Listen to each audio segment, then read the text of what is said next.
Well, you find us today wending our way through the back streets of Lancashire. We're in a place called Rawtenstall. We were just up the Pennines a minute ago. Gorgeous winter's day, sun shining, still fairly cold, hence jumpers and everything. And we've come out to the New Hall Hay Retail Park.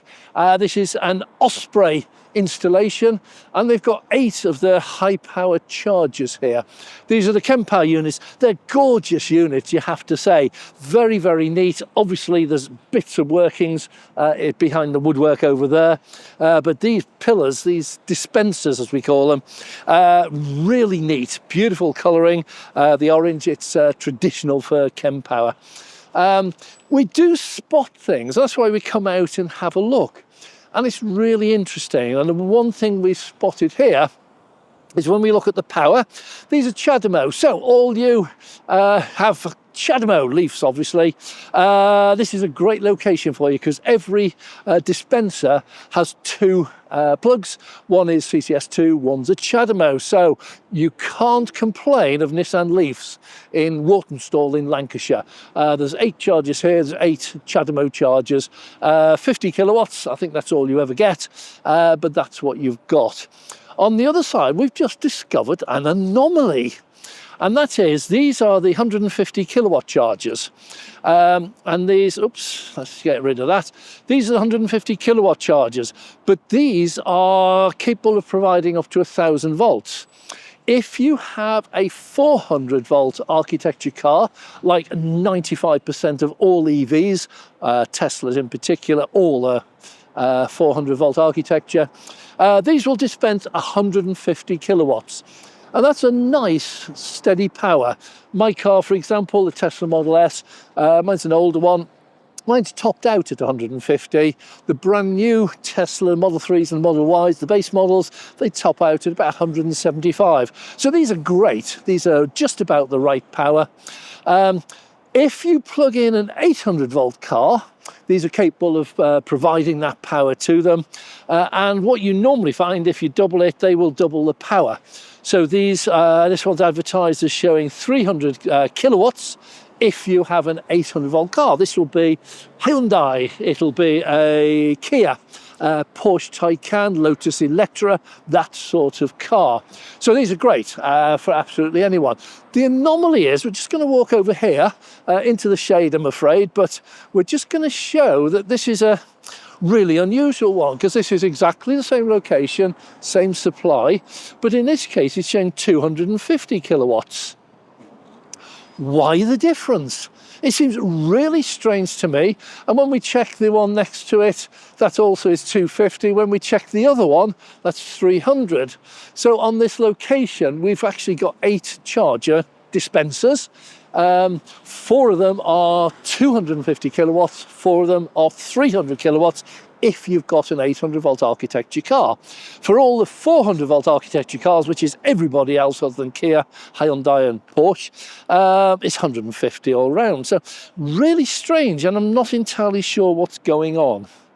Anyway, we're just going to go back, and one of my complaints with, let's go back into the sunshine. It's pretty cold out of the sunshine, so let's keep in the sunshine. So we're back on this one. This is 300 kilowatt.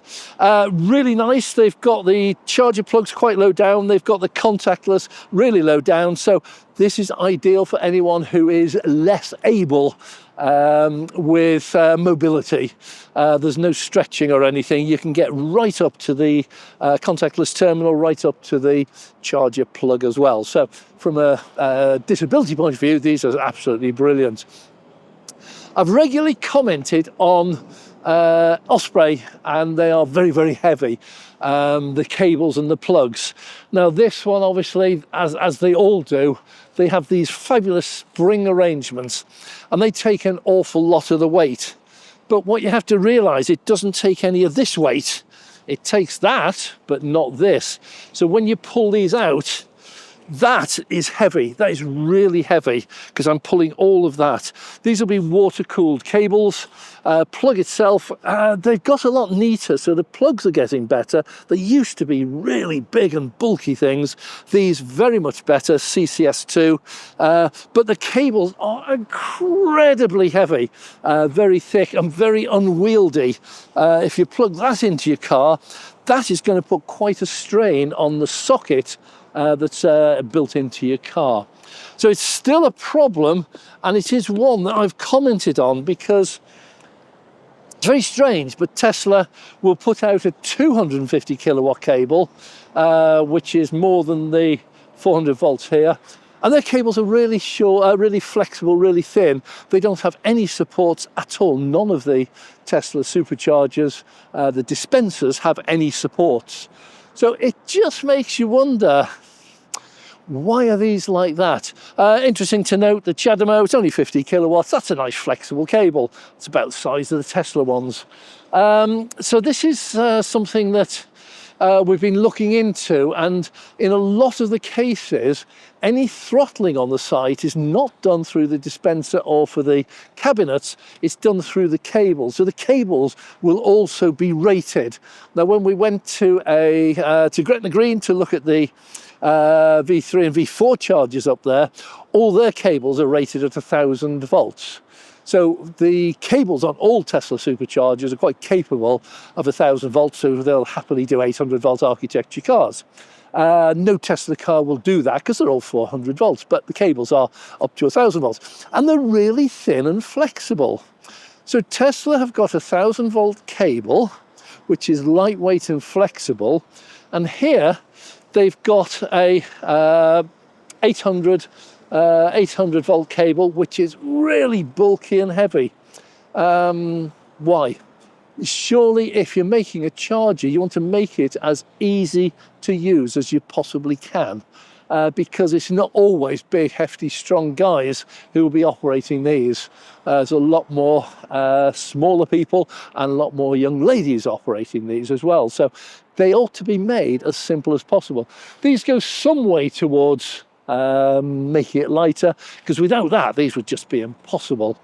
So what's going on? So have a look at your cables. I believe that the charger manufacturers don't actually do their own cables, they buy them in. That might be one of the answers. We're also going to have a look at why this is here.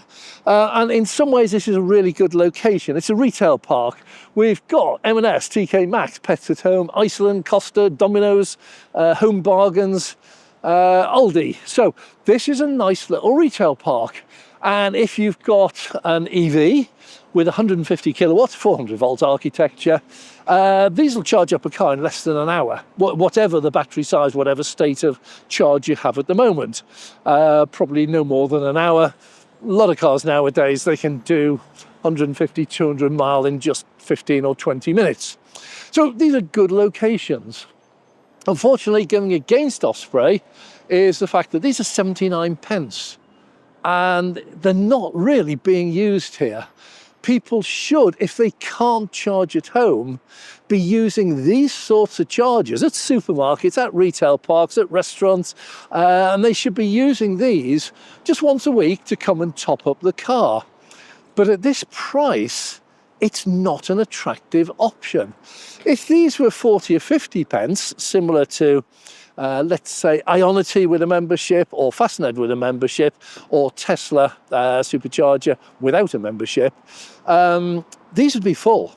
There would be people charging here just for half an hour while they do their shopping. But these are twice the price that they should be. Now, Osprey's got a number of choices. They can carry on and just have empty chargers here, doing nobody any good. They can offer some sort of membership. Just accept that you're not going to be able to charge your 79p. Offer regular users a membership so that they can come here and get a sensible price charge if they can't charge at home. These have to be targeted at people who can't charge at home, because if anyone lives within 20 or 30 mile radius of here and they can charge at home, they're not going to use these anyhow. I personally would never use one of these, simply because I charge at home or I'll go to a Tesla supercharger. So the market they're trying to capture is the people who can't charge at home and who come out and do their shopping here. And then they go and put them off by charging 79 pence. It's a strange business model. Offer an off-peak. That's a start. Do some off-peak charging when it's not peak time for buying your electricity. Offer a cheaper rate. Offer some memberships. I don't know what you're going to do, but there are 8 chargers here. There's one being used. It is a company van. So I'd imagine the driver's not in the least bit concerned about how much it's costing. For a van driver with a company van, that's just going to be pure convenience. Whatever the price is, just plug in. There'll be a company credit card or a company All-Star card, and that's how they'll pay for it. So the driver there, and there's no reason why he should care, but he would be just whatever's convenient, just plug it in. Company's paying, doesn't make any difference. It would be nice if some of the company car and van drivers did actually start saying, look, I don't care for the company vehicle, but I might one day have an EV for myself or my partner, and then the cost of charging would become an issue.